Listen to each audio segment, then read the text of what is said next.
ชีสมีนะรสชีสนะอันนี้ก็มีกันอันนี้ครีมคาโบนาร่าเบิร์ดต้มละ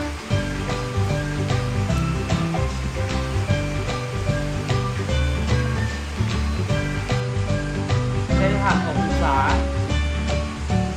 ออมเงิ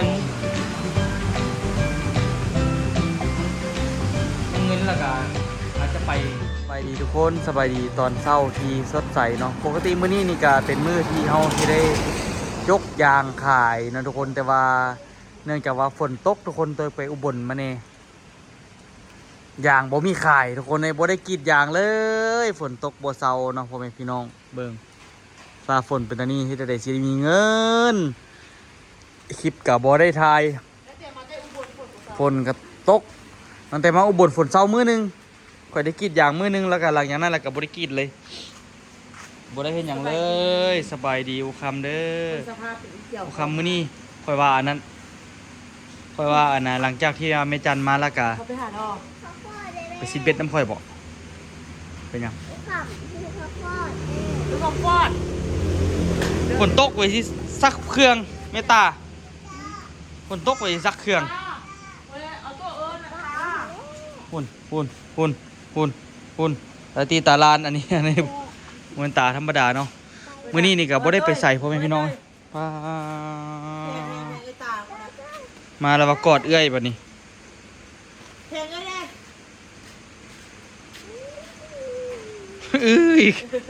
เอ้ยตานอนอีกบัดนี้เฮ็ดอันนี้กินบ่มื้อนี้ตัวก็บ่ได้ลองซีมหลายรสอยู่เด้เคยซีมแต่รสนี้เลยทุกคนตัวมักเด้นี่รสนี้บางทีสิลองมีรสนี้บ่ตัวนี้คือสิบ่เผ็ดปานใดแต่ตัวกินเผ็ดบ่ได้เนาะแต่ให้อุคัมกินตัวนี้บ่ตัวนี้ตัวเคยกินอยู่แซ่บตัวนี้นี่แต่ว่าเผ็ดเนาะแต่ว่าตัวนี้เขาจะเอาเผ็ดคูณ2เนาะสไปซี่คูณ2ให้อุคัมลองกินสีแดงนี้โดยสิขอลองซิมนำฝนตกพ่อแม่พี่น้องเอ้ยมันก็บ่ได้เฮ็ดหยังเนาะไปเบิ่งกันอันนั้นเดี๋ยวสิไปเบิ่งน้ำหน่อยนึงพ่อจอยมาแล้วพ่อจอยก็คือสิไปเบิ่งคือกันพ่อจอยมาก่อนทุกคนเบิ่งมื้อแลงสิหาเมนูเฮ็ดสู่พ่อจอยกินบ่จะกินอยู่ได้อ้วกก็ได้แต่ว่านั่นเลยฝนก็ตกพ่อแม่พี่น้องเอ้ยตกบนมือแต่ว่าบรรยากาศดีอยู่อากาศก็ดีนอนนี่โคตรสบายบอกเลยสบายขนาดแต่ว่าไม่มีอะไรทำนะได้แต่นอนเบิ่งน้ำไหลเข้ารุ่นๆเลยตอนนี้คือคลองตัวประสบผลสำเร็จขนาดเนาะไหลเข้าไปตามคลองนี่แหละเนาะที่ตัวเฮ็ดนี่นะมานำบ่ไหลมันที่บ่ไหลมันที่ไปไซตัวก็ยังว่าแต่ก็คือว่าอะไรทุกคนมันยังบ่ทันแล้วเจ็บก้นตัวเลยหยุดชะงักเนาะทุกคนบ่ได้เฮ็ดต่อเลยน้ำเข้าละน้ำเข้าไหลเบิดมือเลยนะช่วงนี้นี่นะคักเด้เนาะคันเฮ็ดแล้วดิโอ้ยแจ่มขนาดนี้น้ำไหลดีขนาด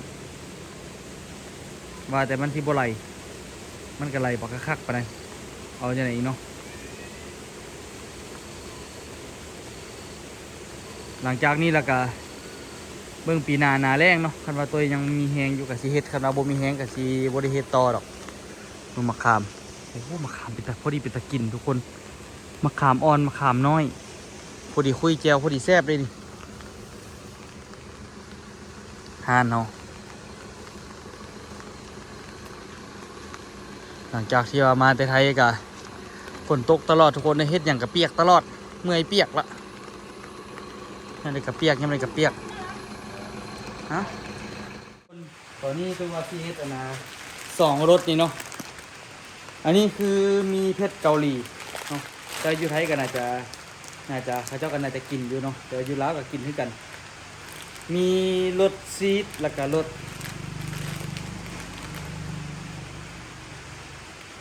ครีมคาโบนาร่า2รสนี่เนาะสิมาลองเฮ็ดกินลองเบิ่งโอ้สิเผ็ดบ่แต่ว่าคันเผ็ดนี่ตัวก็กินบ่ได้ทุกคนตัวกินเผ็ดบ่ได้เนาะเผ็ดหลายเจ็บกระเพาะนะนี่เดี๋ยวตัวซีต้มมานะรสอันนี้ก่อนเนาะครีมคาโบนาร่าก่อนอยากลองซีมด้วยกันว่ามันเป็นยังไงแต่ว่า ให้อุครัมกินน้ำเนาะตึง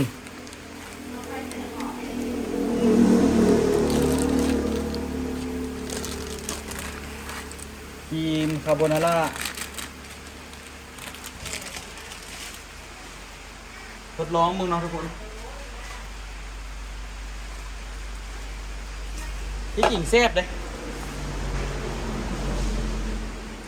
แซ่บได้ฉันยังบ่เคยกินจากบาทเถอะอุคามเฮ็ดมุกป่ะนะแซลมอนพร้อมทุกคนนี่อันนี้คือมุกแซลมอนเนาะที่เฮ็ดไว้แต่ว่ายังบ่ได้กินได้มุกปลาแซลมอนทุกตัวแต่ว่าบ่เป็นซีนเดินปิดกระดูกมันเนาะ กระดูกติดเนาะ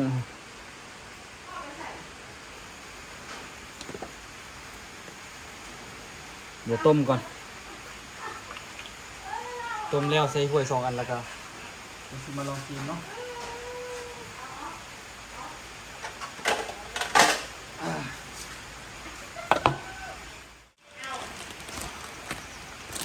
อีกห่อหนึ่ง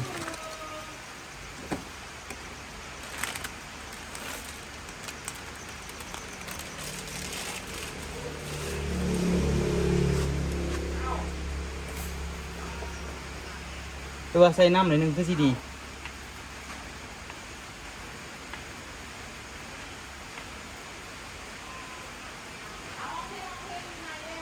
ทุกคนเดี๋ยวนะ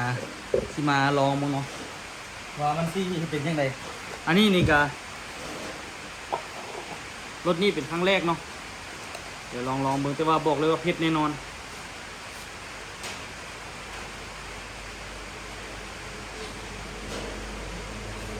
ใส่หลายลงไปเด้อ บ่เผ็ดดอก ไปหาส่วนกินไปหาน้องมาแกงกินสวยบ่เนาะเนาะหาน้องเฮียอยู่วันหลังสวย อาหารอื่นก็บ่ได้ปะ หานี่กระบอกออกอะไรเลยของเจ้าอันนี้ของข่อย กินน้ำกัน กินเดียวกันเนาะ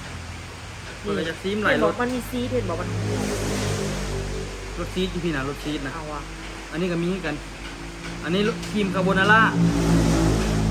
เอ้ามันถูกอีกหนึ่งในเจ้าแห่วโต้อะ นี่ของเพชรในบริษัทเมื่อวันนี้ เบิด ธรรมดามีสาลายพันในนี้เนาะ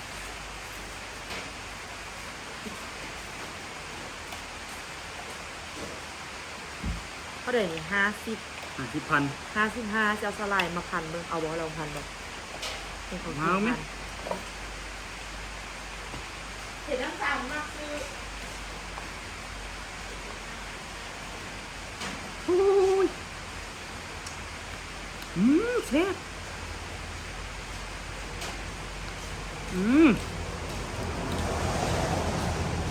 เป็นไรเลย แซ่บ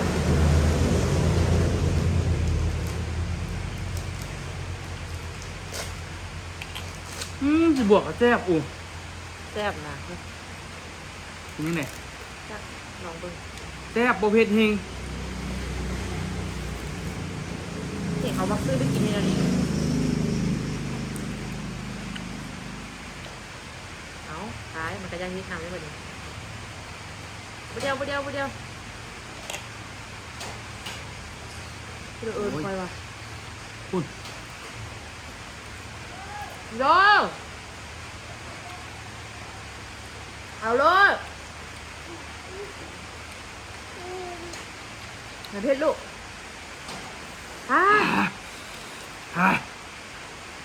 มันซีมันนึงไหมให้มันเศร้า สีมูซึกอ่ะ เอาให้เพิ่นซีมคำหนึ่งรสแล้วเพิ่นหักซีเอง น้ำด่วนน้ำอ่ะ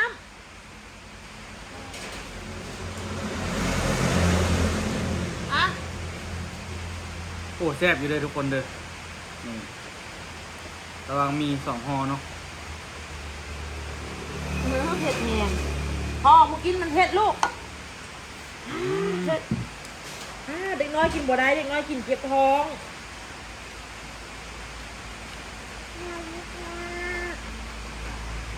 ของอุคำกับแซ่บกันปะ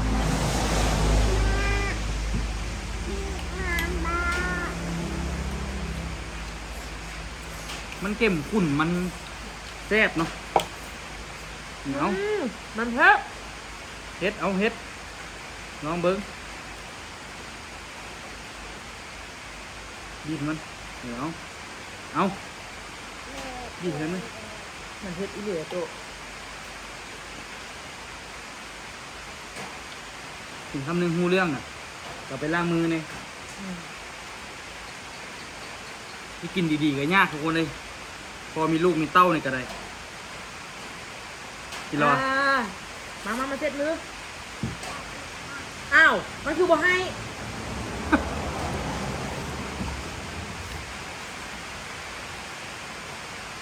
ไปกินของลูกคนไป ใส่กินของลูกอีแม่เฮ็ดเธอดีๆไปแม่เอาอันนี้ให้พันปะเลยไปหาพันเด้อเอาอันนี้มาพันนะลูกเนาะ ถูกเข่าหลายที่ลึกที่โลแท้มาอีกว่ะ มาเลยเนาะ เมื่อวานกับยังบอกไอ้ลาย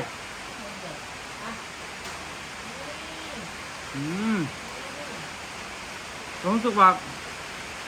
ต้องกินละต้องมีข้าวนำไป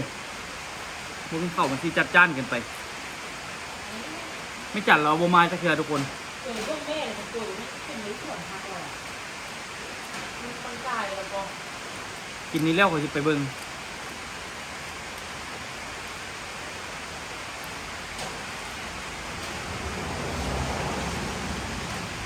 ไม่จัดเราโบมาจะเคือฝนกับพัดตกเนี่ยโทรศัพท์กับพัดบ่ออกไปนำ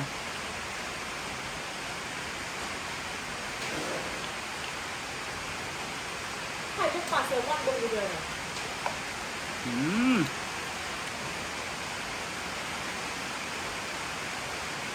โอ้แซ่บดีดิ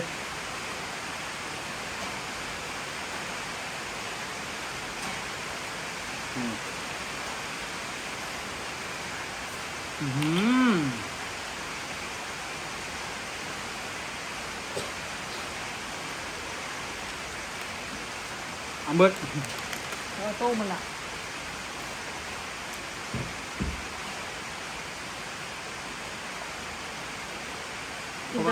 กินตลอดบดี เนี่ยเนี่ยเพราะสีชมพูแซ่บกว่าผมไม่ได้กินตลอดนะทุกคนเขาว่าเขาชื่อแบดโกโก้เขาชื่อเดินทางเหมือนสถาน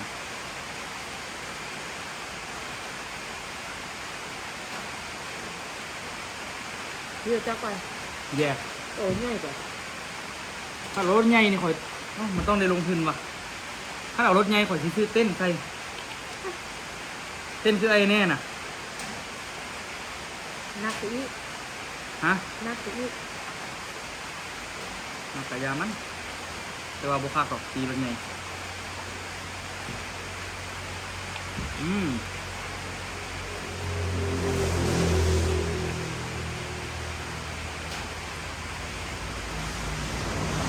มัน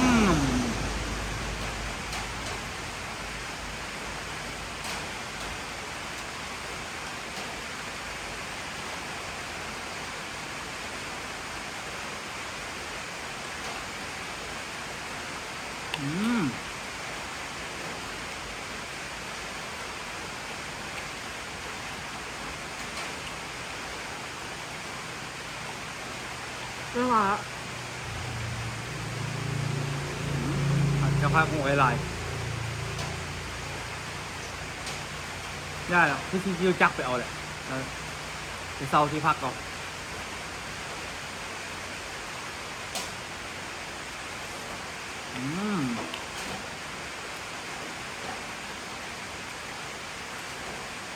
ปลาทุ่ตัวหมูยังไงเอ้ยนั่นก็เอาอ่ะ เอาหมดหรอ ใครแน่เอ้ยเอาหมดเดี๋ยวนี้คือว่าได้ไปเลาะขายเลยทุกคนพักนะมีเท่าไหร่เขาเอาเบิดมีเท่าไหร่เขาเอาหมดมาตู้มาตู้มา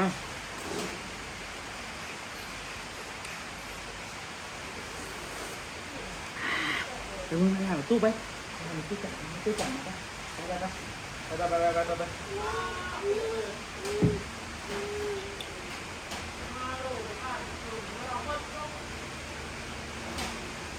15 โลพอดีวะโอม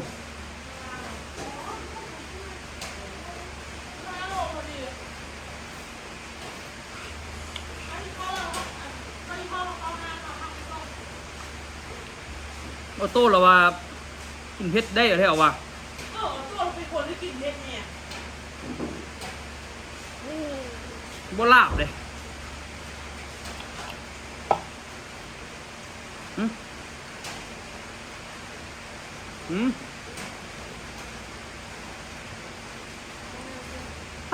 เด็กน้อยอยากกินเผ็ดได้ธรรมดาเขากินนี่เขาก็ลาบแล้วอันนี้เราว่ากินเอาเก็บท้องเดี๋ยวเอาโตเอ้ยไปกินของลูกมันไป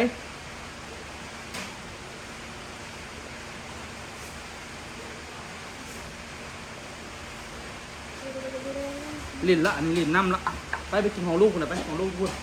ไปกูค้ำกับไปรอขายเครื่องอยู่แต่สำหรับตัวนี่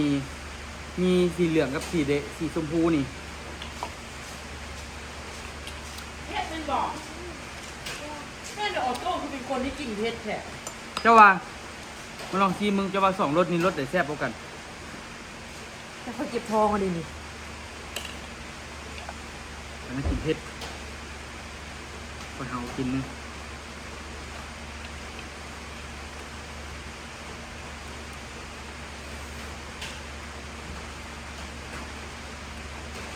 โอ้เลือกว่ะเพราะว่ารสตัวของเขามันหอมน้ำด้วย สำหรับตัวแยกบ่ออกแล้วว่าตัวไหนแซ่บกว่ากัน มันแซ่บเพื่อนมันละมุนมันแซ่บ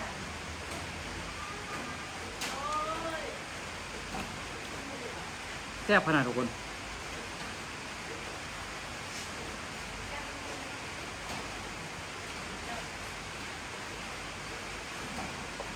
มา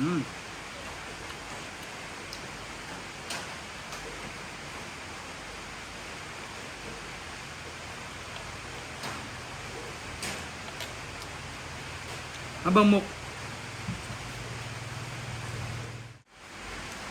เจ็บท้องก็กินมุกนี่เด้กูคำเจ็บท้องเลยทุกคนเผ็ด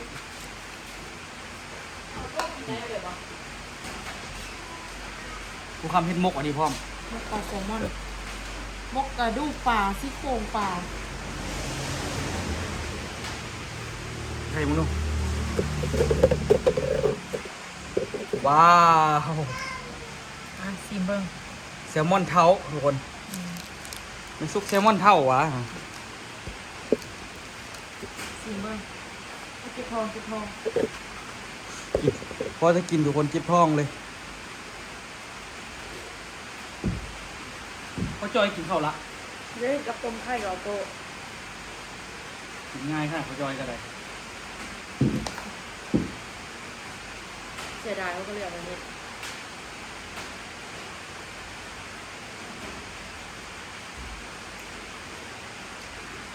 ตัวบัก แต่แซ่บอยู่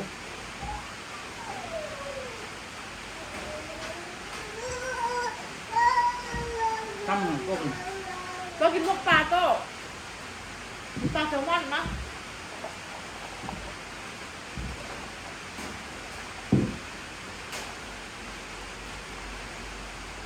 กินอ่ะ โอ้ไม่ไหวเลยพอกินเผ็ดบุไรเดี๋ยวนี้ ไปไปเฮ็ดหัวเปียกใส่วาง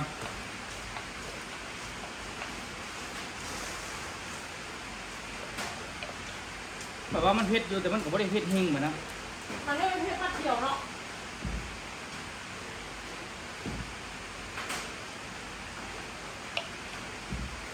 ถ้ากินตลอดหลายก็บ่ไหวมีเนี่ย มันก็ดี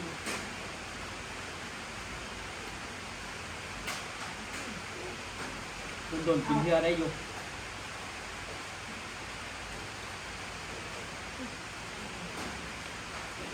จ้อยไป ก็กินข้าวออกไปนะเพราะว่าย่างเจ็บกระเพาะ จ้อยไว้ไปส่งทางนี้คิวไหนไปส่งมาเนาะนี่ไปน้องใครบ้าง ก็ไปคนเดียวเราก็แล้วตัวไม่ขอไปน้ำเนี่ย เอาลูกเขาเจ็บคอไม่ไหวแล้ว ก็ไปแล้วแม่เจ็บท้องก็จมอยู่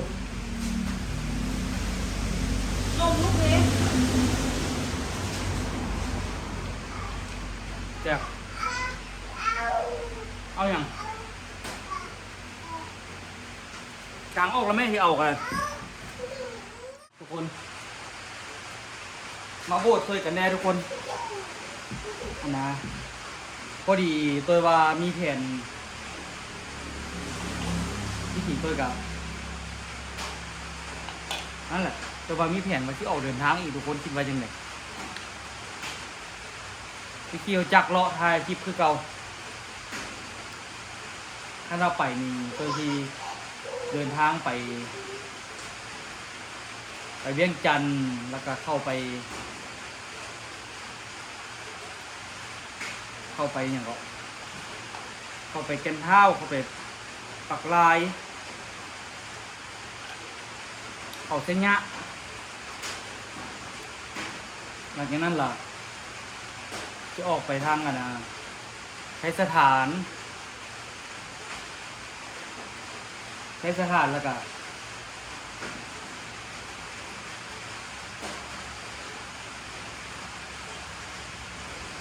ใช้สถานออกหงสาเอาเงินแล้วก็อาจจะไปทางบ่อแก้วอยู่มีโอกาสก็จะไปหาไอ้คำศรีอาคาน้อยไปทอดหลวงน้ำทาไปท้ายคลิปอันนะต้นเผาอาคาที่ก็จะไปอุดมไซต่อไปเมืองอาโนไปเมืองหลาต่อบุ้งว่าการเดินทางแบบนี้นี่ทุกคนยังที่อยากเบิ่งอยู่บ่หรือว่าอยากให้ตัวอยู่บ้านดีหลายกว่าเนาะคันว่าอยากให้ตัวเดินทางขอให้กด1เนาะคันบ่ให้เดินทางให้กด2ตัวกับบุ้งกันช่วงนี้เพราะว่าตัวว่าเทียทำงานน้ำแก้วกับพอดว่ายังคนคั่วหาทุนบ่ได้ถ่ายที่ก็ยังบ่ได้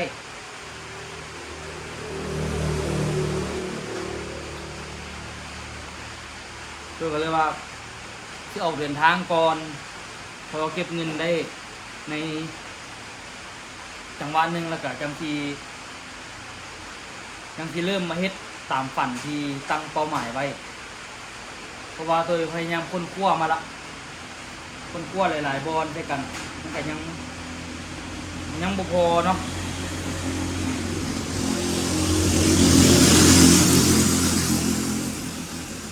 เลยก็เลยว่าที่ออกเดินทางอีก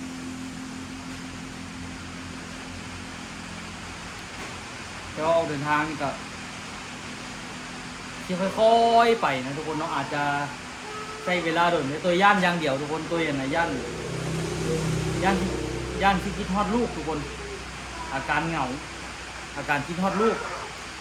ท่านเดินทางคนเดียวเพราะว่าตัวบัวได้หาก็มาเป็นเลยมันเป็นตั้งแต่สมัยออกเดินทางแรกๆคนไหนอาการเหงานี่แบบว่าถ้าไปคนเดียวแล้วมันที่เหงามันที่ไปได้บสุดเนาะคือก่อนหน้านี้นี่ว่าที่ไปหาไอ้ครับที่อาคาน้อยกันพอคิดทอดลูกคิดทอดเมียล่ะ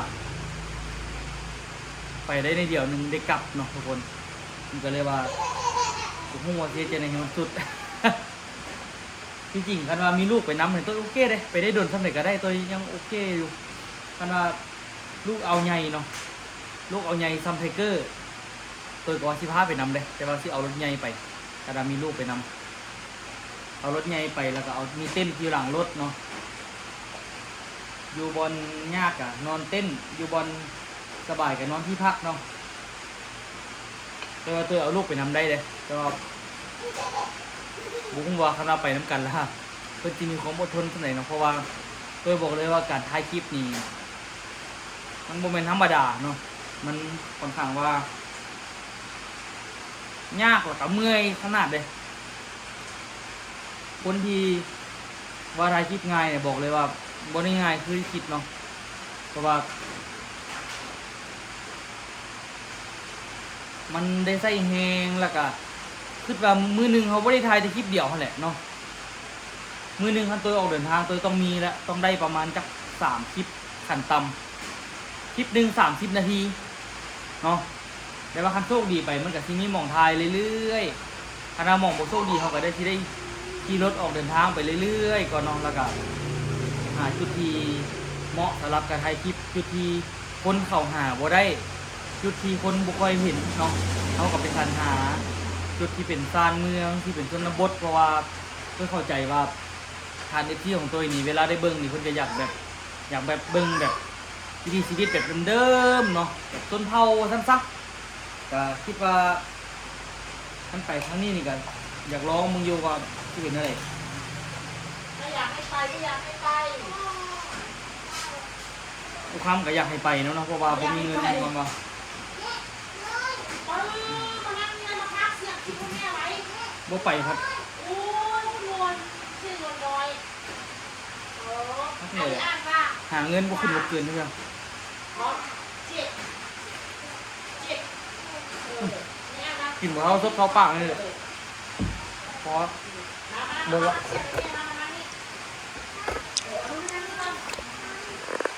มานั่งเรียนภาคเสียงนะ แล้วเจ้าเด้อุคำไปถาม FC ไปละเอาตรงๆเอาดีๆเพราะว่าเขาสิไปนี่นะ ค่อยน่ะในใจเขาไปยังเจ้าไป ย้อนว่า เขายังจะเอารถง่ายไปกันไปเขาไปยังจะขี่รถจักร จะสิเติมน้ำมันให้ข่อยวะ ไปตัวเองก็ต้องคุ้มตัวเองเลยเนาะอันเดียวก็ต้องค่อยเดี๋ยวก็ค่อยทุกมือนี่มันค่อยมันเหนื่อยอะไร ย้อนข่อยกุ้มตัวเองบ่ได้นี่แหละข่อยยังสิเอารถจักรไปนะผู้มื้อนี้เงินสิกินข้าวก็ยังบ่มีละ แล้วมานั่งนี่ก่อนมานั่งนี่ไว้มานั่งนี่เลยแม่ห้องน้ำเลยก้อนลูกเลยลูกอมเดี๋ยวนะมันตกลงพื้นลูก มันอยากอยู่หั่นคำเอ้ยมันอยากนอนอยู่หั่นเจ้าหันไปญาติบนนอนมัน มานอนขนาดนั้นเอามาเถอะมานั่งนี่ เมื่อกี้มันก็นอนอยู่หั่นบ่กี่ดี มานั่งนี่เดี๋ยวมาเที่ยวลง ปุ๊บมันขึ้นไหม เอาไปในห้องปะเอาไปนอนในห้องปะในห้อง แล้วซาดบ่ได้เฮ็ดละข่อยอ่ะกะยาเนาะทุกคนเนาะถามเมียบ่ตอบก็ตอบเองเนาะเฮากะสิ ไปอยากให้กูมูนะสิว่าเลยคอยอยากให้อยู่นี่ ย้อนว่า อันไปเขาก็อยากไปน้ำ แต่ว่าก็คือว่าอะไรเขาไปบ่ได้ดอกเพราะว่าลูกได้ฮานได้อันที่ไปอาทิตย์นึงแล้วกลับมันก็เสียค่าคาราล่าขนาด มันต้องขี้ไล่เป็นเดือนพุ่นล่ะ ก็อยากให้เจ้าเอารถง่ายไปถึงห่วง โอ้ยเอาเนาะไปกะโทรหากันเอา มันเรื่องลมกันเรื่องอันนั้นมันกระโบได้สำคัญกว่าปานใดดอก มันสำคัญที่ว่าความปลอดภัยเจ้าค่ะ โอ้ยข่อยก็บ่แม่นบ่เคยไปข่อยก็เคยไปหลายเทื่อละ มาฮอดจุดนี้ละมันบ่ได้มีความเป็นห่วงว่าย่างแบบว่าหัวไปลิ้นสู้ลิ้นสาวอะไรอันนี้ค่ะกับมันก็บ่ได้มีความมันดอกมันเป็นห่วงเรื่องความปลอดภัยเพิ่นหลายตัว ชีวิตต้องสู้ต่อไป โอ้ยนะแบบ ฉันข่อยสิเอารถใหญ่ไป ไปเจ้าค่อยท่ายไปก็คือสวนซุกไปนำ ฮะบ่ยันบ่รอดนะแต่คันมีครูไปน้ำก็ดีเลยอยากมีครูไปน้ำอยู่คันสุกไปน้ำก็คือสิโอเคอยู่เลยอ่ะเดี๋ยวไว้เจอกันคลิปหน้าดีกว่าทุกคนมันก็คลังคาซังเนาะมาฮอดจุดนี้แล้วมันก็ต้องได้แยกง่ายแล้วเพราะว่ามันอยู่นี่มาจักปีแล้วเขาขึ้นเบิ่ง ว่าเราเคยเดินทางเราเป็นนั่งเดินทางแล้วเรามา บ่โอ้ ยู่ที่นะ เจ้าเคยอยู่นี่ข่อยว่าเจ้าข่อยอยู่นี่จักปีละ 3 ปีแล้วนี่ 3 ปีละทุกคนเด้ย เพราะนั้นลุงเดียนเราก็ยังหยุดเดินทางบ่ได้ทีแรกก็ออกเดินทางอีกอะเด้ ออกอีกละคุณน่ะเบิ่งเขาเจ้าดูอายุหลายๆเขายังได้เดินอยู่ โอ้ยชวนลูก สำหรับตัวนี่ผู้ที่ได้เดินขึ้นกันแหละ มานี่มานี่ ให้ทุกคนไปเจอกันคลิปหน้าเนาะจังใดกาถ่ายติดตามนะทุกคนเนาะ พอดีมาคิดทบทวนแล้วก็คิดว่าน่าจะสมมาพาควรแล้วแหละทีตัวสิได้ออกเดินทางขี่รถจักรเนาะทุกคน เพราะว่ามันก็เป็นเวลามาดนแห้งละทุกคนเนาะที่เราควรสิได้ออกไปเจอสิ่งใหม่ๆเนาะเพราะว่ามันก็เติมนึงละว่าซั่นซะแต่ก่อนก็บ่เคยคิดที่จะออกเดินทางเลยเพราะว่าอยู่นี่ก็โอเคละเนาะแล้วมันก็ได้อยู่น้ำลูกน้ำเมียพร้อมเนาะพอมาเวลามันผ่านมาแล้วมันก็คิดว่ามันต้องถึงเวลาแล้วเนาะ กล้องกับพีแบตโกโปรกับไฟฟ้าช็อตโอ้ตายคักตายคักแต่ว่าคือสิได้ซื้อแบตใหม่เนาะในการตะลุยในครั้งนี้ทุกคนสู้ทุกคนฝากทุกคนติดตามเนาะสบายดีรอบหนึงเด้อ